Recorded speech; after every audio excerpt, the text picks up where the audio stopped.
the proceeding in the House against the Vice President is void ab initio. Nakita nyo naman nangyari doon sa unang kaso. It was declared void ab initio at hindi na natuloy yung trial sa Senado. That's a probability. At dito, mas matindi ang violations.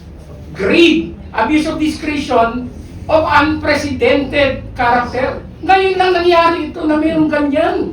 They're inventing their own rules na hindi nila pinasa, hindi pinablish. Yung mini-trial na yan, there's no such thing. Not even in the United States and Britain where impeachment originated. Ini-invento ni Congressman Luis to yan. Yung rules na pinairal against Marcos is entirely different than the rules that they're imposing on the impeachment of BP Sara. Doon pa lang, politika na ang umiiral. How long will this, well, I told you more, how long will this committee last in the lower house? And how much is it costing us as payers? May gastos yan eh, di ba? Yeah, I'll answer that. Well, as far as the timeline, depende na yun sa gusto nilang ma-pin. Depende na yun kung gaano gusto nilang kahaba. But insofar as the cost, if they are going to continue doing this, it could go beyond 125 million. Mas malaki kaysa sa doon sa kanilang gustong palabasin na confidential fund. No? For sure, we're spending millions here of taxpayers' money of those, anong tawag mo doon? Anong tawag mo doon? Stupid. Okay. So, yun ang nangyayari dyan. Okay, my second question is it possible na hindi aabot sa Senate? Can I Or lack of merit? That is a probability, not just a possibility. Because, as I've said, the proceeding in the House against the Vice President is void ab initio. Nakita nyo naman nangyari doon sa unang kaso. It was declared void ab initio at hindi na natuloy yung trial sa Senado. That's a probability. At dito, mas matindi ang violations. Greed, abuse of discretion, of unprecedented character. Sabi ko nga, nadismaya kami ni Perdi, ni Atty. Jing Paras, and of course, Atty. Topacio and Ginny. We have been witnesses and participants to many impeachment proceedings. Ngayon lang nangyari ito na mayroong ganyan. They're inventing their own rules na hindi nila pinasa, hindi pinablish. Yung mini-trial na yan, there's no such thing. Not even in the United States and Britain where impeachment originated. Ini-invento ni Congressman Luis to yan. Ang sagwa nakakahiya because the House should have performed its duty in obedience to the Constitution. Hindi sila mas mataas Tapos ngayon, they are usurping the power of the Senate. Diba? Napakapangit tingnan. And where is the prioritization there? Ano bang importante? Itong ginagawa nila kay BP Sara o yung ekonomiya natin ngayon na is already in an emergency situation? Parang there's a wrong prioritization here. So, I question because I'm a citizen and I'm a voter and has witnessed for myself lahat ng impeachments na recently meron. Wala sa Davide, I was just a plain observer. Pero sa Sereno, Bautista, I was the lawyer of the two distinguished gentlemen here, Atty. Topacio and Atty. Jing Paras. We impeached Bautista. Kahit na nung umpisa, nag-violate yung House Committee on Justice sa kanilang rules and the Constitution.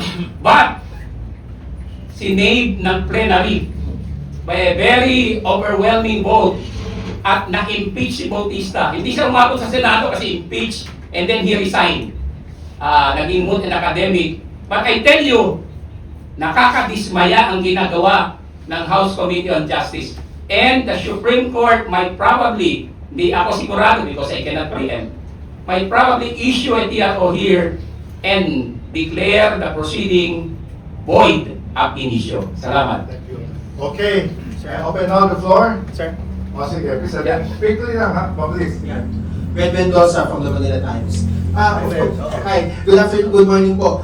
Well, ngayon po sinasabi po ni Congressman Leila de Lima na ang ipagpunta ni VP Sara sa impeachment trial ay parang pagbaliwala daw sa Constitution. And of course, sinabi rin ni Congressman Beatrix Luisco na sa kanyang distrito daw, sa Batangas, suportado daw yung impeachment. What's your take po doon sa mga sinasabi ng ating mga kagalang-galang ng mga congressman? Ano?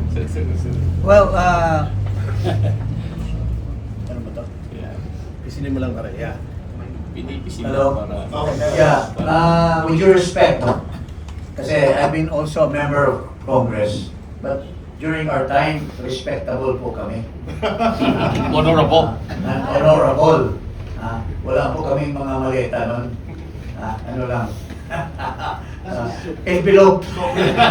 Sobre lang.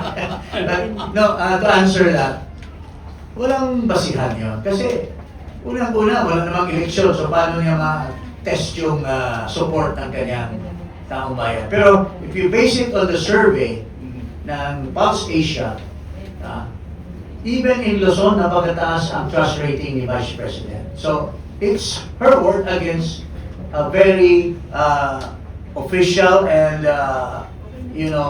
legitimate survey. So, pangalawa po, sinasabi natin na itong sinasabi ng mga congressmen is purely political. Why? I can vouch for it in the sense that nag-file po kami ng impeachment.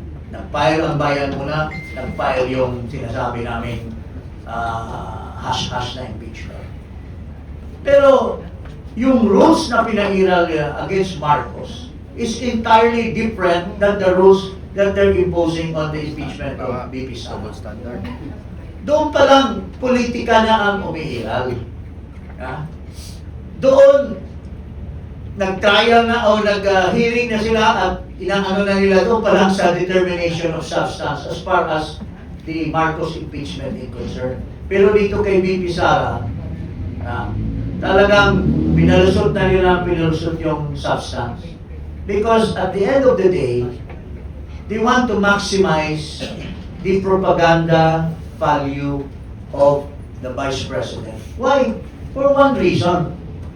She will become the next president. And ito lahat ay takot na takot dahil sa daming mga maleta na tinanggap nila. They are thinking that there will be a serious investigation come the presidency of the Vice President. Yun po ang tinatakot. Kaya dito pa lang, papatayin nila. Pero ako, confident ako na hindi basta-basta, itong nasa Committee on Justice, mukhang ayos na yan eh. Ayos na yan. And there are people there na talagang they cannot accept the Duterte. Unang-una, ito si Ridon. Bakit siya is in the forefront of all this? For vengeance. Kasi pahiyang-pahiya yung kumag na yan. Dahil sa sinipa siya ni Duterte for being a stupid and, irresponsible head of an office. Can you imagine he was traveling every month, on the basis daw na mayroon siyang doon, nagsasaksya siya ng pera, pero yung kanyang liderato ay urban poor. So, ginagastos niya yung pera para sa urban poor.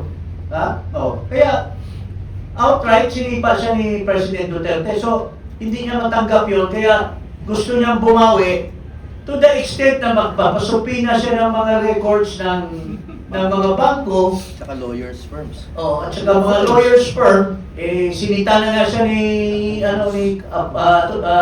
Congressman Rodriguez na mali-mali yun. There is a client lawyers privilege. So, hindi ko alam kung nakakahiya naman sa UP College of Law, nanggaling pa ito doon. Now, with due respect, kaibigan ko ito, pero nag-iibang ihip ng hangin eh. Ito si Redon it's all vengeance. Si Dilima, vengeance din yan eh. Kasi biniblame niya si Fredito Pasio nang sa BACC. At si David Aguirre na nag-file sa kanya ng kaso, which was kung hindi lang nagbago ang administration, baka nasa kulungan pa yung magandang Laila Junil Dayan na babae. Ha? So, ito po lahat in answer as a parting word. Ito po ay pamulitika lahat. Now, if it's politics, wala, in violation of the Constitution, because in the ruling of the Supreme Court, there must be, well, the Supreme Court admitted that it is political, but it is also legal.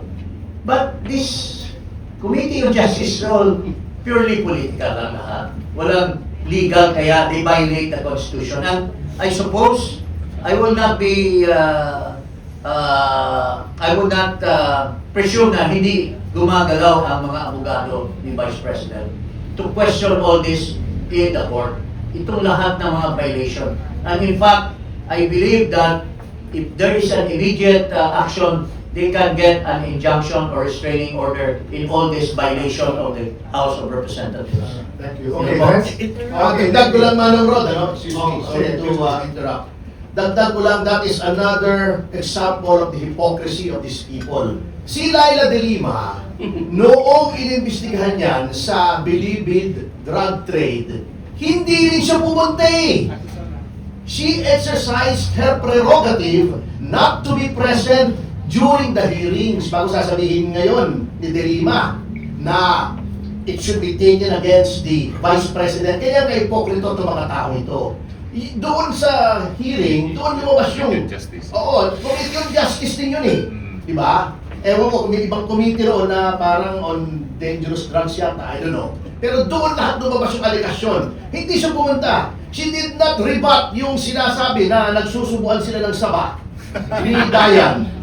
Ba't hindi siya pumunta ro? Sinabi niya, hindi saba, nakundan. Ibig sabihin, just to underscore the fact na hindi niya ginagamit yung sinasabi niya sa sarili niya. Hindi siya pumunta roon. And the committee respected that. Na hindi siya pumunta. Wala naman sinabi laban sa kanya. Hindi rin pumunta yung mga abogado niya. Bakit ngayon sinasabi niya pag hindi ka pumunta? Against the Constitution. Hindi ba? Ang hearings in aid of legislation na nasa Constitution din? Bakit hindi niya sinabi sa sarili niya yun? So, that is how hypocritical, how jealous-faced these people are. Doble cara talaga. Grabe. Okay.